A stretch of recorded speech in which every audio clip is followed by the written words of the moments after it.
we must realize that Jesus is a personification of that purest divine light that exists in each and every one of us. Hello and welcome back to Jesus is Soul. My name is Shimon Klinger.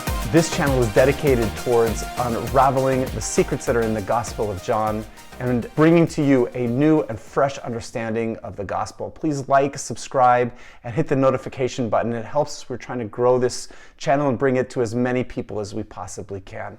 This video will be the first of two videos where we look specifically at all of the different players in the Gospel of John and what they represent from a Kabbalistic perspective. The last video that we put out was so vital because in that video, we redefined who we are as a human being. From the perspective of Kabbalah, each and every human being is endowed with a soul. And the root of that soul is in God. We are sort of like the sculptor who already sees the sculpture within the block of stone. The sculptor then chisels out what is already there. And that is, in essence, our job as human beings, according to Kabbalah. Inside of us is already a pure divine nature. But what encoats that divine nature is our negativity. And when we begin to transform those particular areas of negativity, what we end up doing is aligning ourselves more and more and more with our divine nature. And with this established, we can now look at the different players within the Gospel of John and what those players represent. So if we look closely at the text, there are really only 7 groups of people that are named. And these 7 groups line up in a particular spectrum. On the far right of that spectrum, we have Jesus. Next to Jesus, we have what are known in the text as the 12. Next to the 12, we have the group that are known as the students of Jesus. And in the very center, we have the crowd. And in this particular video, we're only going to be looking at these groups of people.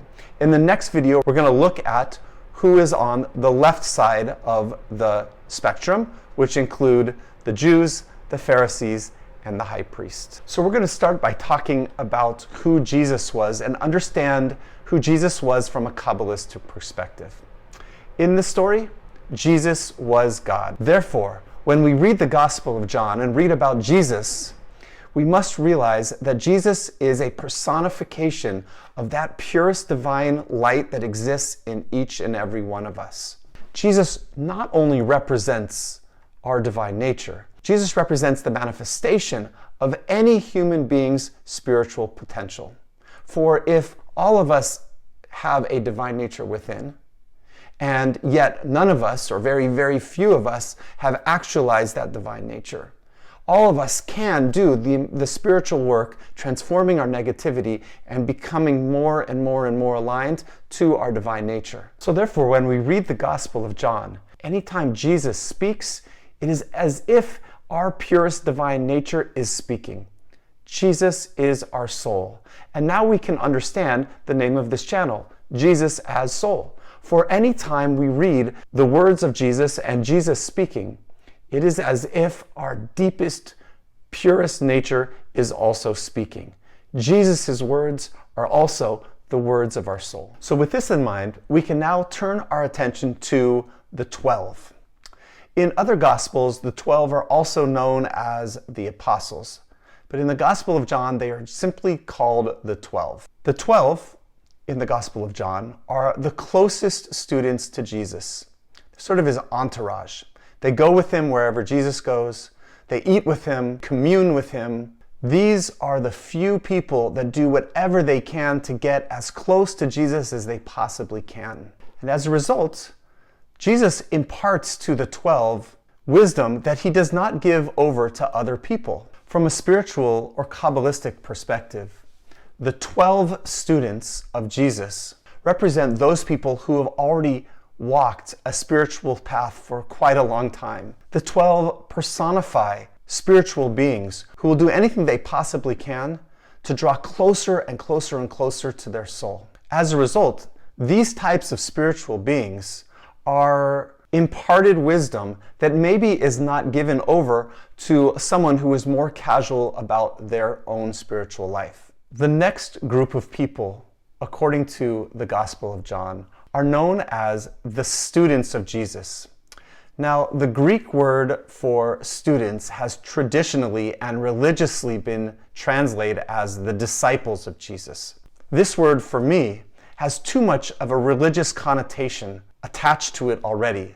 So I will choose in this video and in all other videos to refer to the disciples of Jesus as the students of Jesus. In the Gospel of John, the quote-unquote students of Jesus were people who were close to Jesus and yet had not become a part of the inner circle in the way that the 12 had. Mary, Martha, and Lazarus are all described as students of Jesus, and yet they are not a part of the 12. There are also anonymous students that are written in the Gospel of John that are described as leaving Jesus after Jesus gives over a particularly difficult teaching. Spiritually, the quote-unquote students of Jesus represent those people who are already on the spiritual path, but they maybe have not yet done the same type of inner work that the quote-unquote 12 have done. Maybe they haven't yet fully dedicated themselves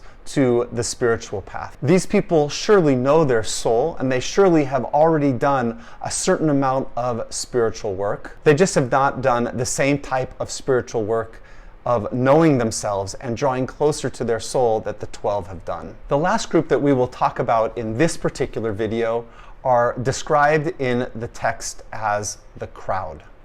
The crowd are a different group from the students of Jesus and a different group from the 12. This group of people are gripped by the teachings of Jesus. They're entertained by the teachings of Jesus, and they like the benefits that Jesus gives them. So, for example, it is the crowd that receives the miracle of the fish and the loaves, and yet they have yet to make a commitment or a decision to actually follow Jesus. At some places in the text, some of the crowd follow Jesus, and other times they remain unbelieving. So if we were to look at the crowd from a spiritual perspective, these people have not yet made the decision to walk a spiritual path or continually listen to their soul. They have the potential to become spiritual beings, but they haven't yet done so. Maybe they like spirituality, maybe they like some spiritual teachings, and yet they have not yet made the commitment to do the work that is necessary to draw closer and closer to their soul. They can also fall into the categories that we will talk in the next video, those people who are antagonistic towards the desires and wants of the soul. The Jews, the Pharisees, and then lastly, the high priests. So please stick around as we will hear more and more about these three groups of people. Thank you so much for watching. If you like what you've heard, please like, subscribe, hit the notification button. I love you all. Have a great day. See you in the next video.